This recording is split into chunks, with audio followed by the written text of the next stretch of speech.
Hello again, everyone. Edwin Learnard back once again. In this YouTube astrological segment, I'm going to be talking about transit Jupiter sextile or trine one's natal Chiron. Now, when you have this transit, this could be about optimism, enthusiasm, exuberance, truth, veracity, joviality, and luck being in harmony with physical and emotional ones. And I'm going to elaborate on this. It's not really about being jovial regarding your physical and emotional wounds if you're going through any of those things, but what it is, it's about being able really to joke, being able to be humorous, being positive, being jovial during times of adversity, during times if you're enduring anything of a physical or emotional, psychological nature at this point in time. And it can also manifest in being more optimistic in terms of dealing with something of physical or emotional nature. If it's something like, say you have your natal Chiron and Scorpio, it might be some physical related issue with the colon, the bladder, the prostate, or the reproductive system. Especially if it falls in the first or the sixth house in your natal chart, because the first house, of course, is associated with the physical body. The sixth house is connected with physical health related issues. So it's a time when you have this transit where it can be more positive, just simply in terms of dealing with these matters of a physical and emotional nature. Again, going back to the natal Chiron and Scorpio as an example, if it's if it's something of an emotional nature, it could be something with emotional manipulation, or it could have been dealing with people that were very, vengeful, or, you know, um, vindictive. And it's a time where there might be issues that were connected with power and control, that maybe you're dealing with, some suffering at this point in time, because the Chiron is connected with the deepest pain as well. But on the positive side, Chiron is also associated with helping and healing others. So this could be a time where you may simply express more exuberance and enthusiasm in terms of doing so. And remember, it's the wounded healer. The Chiron reflects ways we could help others in which we have difficulty in helping ourselves.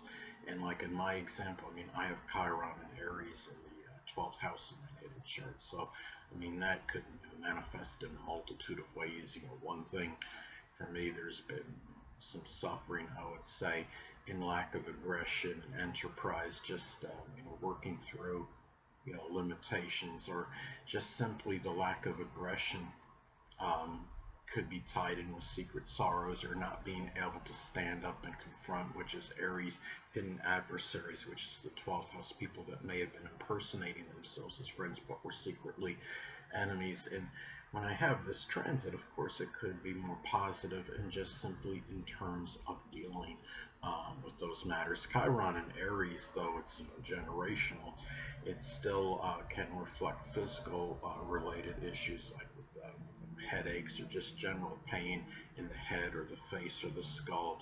And Aries also is connected with the brain and sexual organs. So people that have their natal Chiron and Aries, I'm sure there's a number of people watching this video that do. If they have to, if they have any of those physical related issues with that, then it's a time when you have that benign planet of Jupiter making a positive transit to it, and perhaps dealing with it better at that time. Now, another thing is that when you have this transit as well, again, the Chiron is about helping, healing others. And going back to my example, the Chiron and Aries in the 12th house, it could be getting, helping people to be, more, being able to help them confront people that are not really their friends, that are hidden adversaries, or to really just take action in general in matters regarding limitations. This is something where when you have this transit, it can be positive in terms of helping others and helping themselves. And it's a time to as well during this transit, it can be very auspicious for dealing, with ineptitude you feel, you may have. And in some cases, I believe that, the Chiron placement can actually reflect, some part of life where we feel we're inept in. It could just be that we feel inept in. We might feel inferior, even if we actually are adequate in that area. I mean, for example, if somebody has a natal Chiron in Gemini under the third house, it could be an issue where people have, somebody has, issues with their communications, or it could simply be where somebody just doesn't think they're articulate enough, or they speak eloquently enough that their diction is not very good. If I'm not mistaken, was it Ronda Rousey, who's like a mixed martial arts fighter, has her Chiron in Gemini in the first house, and she had, some issues with, there were actually literal issues that she had with her communication ability in her early childhood, and I believe it's been rectified though. But anyway, and the thing is, Chiron is also connected, with weakness, and which is tied in with excuse me, ineptitude, and it's where at least you might feel weak in a certain area of your life. If you have your natal Chiron, say, in Taurus and or the second house in your chart, it could be, some general issues of a monetary nature, or there might be suffering due to lack of persistence or patience or perseverance in matters. If the natal Chiron is in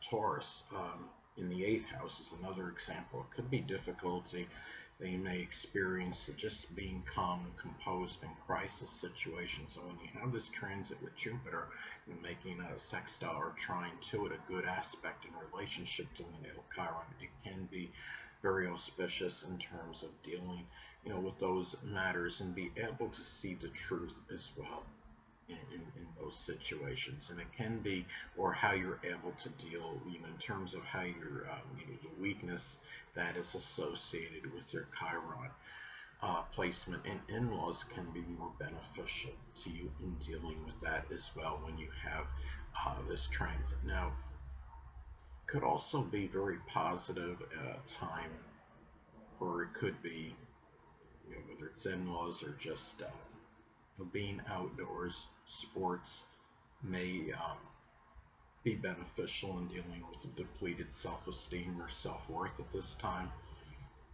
Excuse me. It also can be a time as well where you're just more optimistic and upbeat in terms of dealing with any issues with where your self-worth might be suffering. If your Chiron is in the first house, it might be, something physical, or maybe just something about your appearance that you're not content with. And it's a time where you can maybe go outdoors, do something sports related, athletic, might do wonders in terms of helping those issues.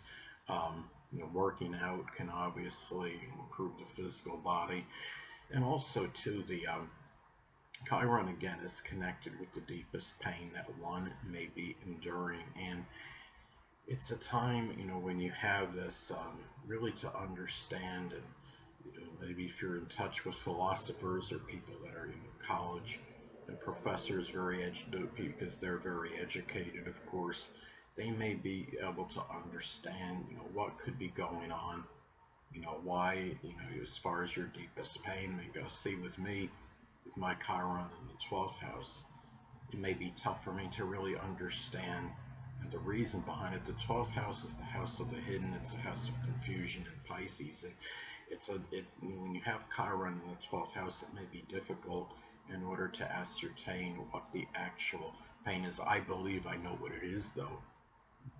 But at the same time, it could be harder even in dealing with it, because the 12th house is the house of limitations and restrictions. And Chiron is also connected with the key. And I would say, it is, well, the symbol of it is the key. I would say it's also associated with, the key to actually extricating yourself from that suffering and that you could be going through. And if somebody has their Chiron and Pisces in the 11th house, that person may have experienced some kind of betrayal or deception by friends, but at the same time, expressing forgiveness and compassion toward those people may be that key in terms of dealing with it. Hold on a moment, people.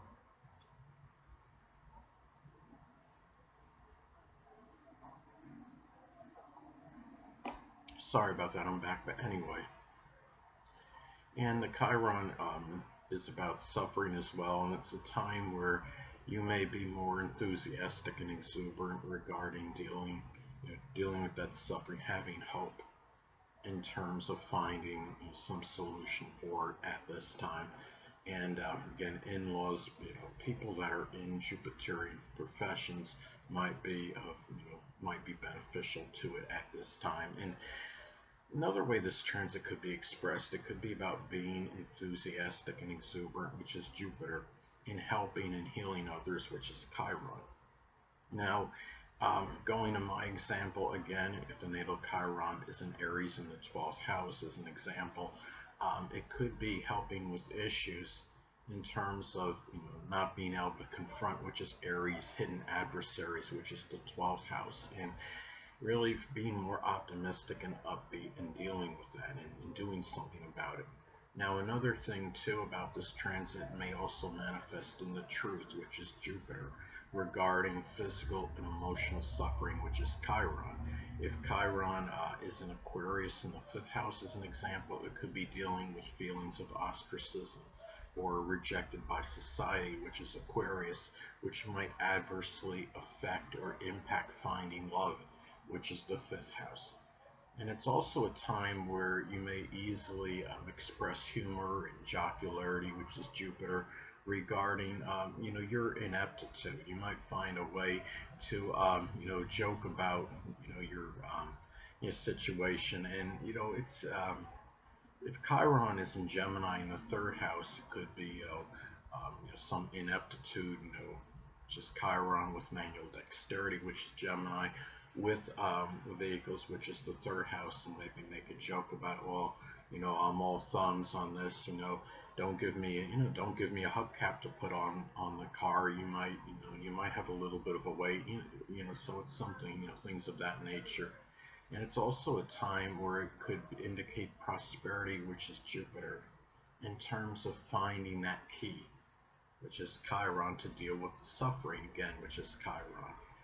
And it might, be, you might find this by, if Chiron is in Sagittarius in the 11th house as an example, it could be publishing, which is Sagittarius. It could be things connected with astrology or astronomy or computers, which is the 11th house. Anyway, people, that'll conclude this YouTube astrological segment. Until next time, Edwin Learnard saying stay well.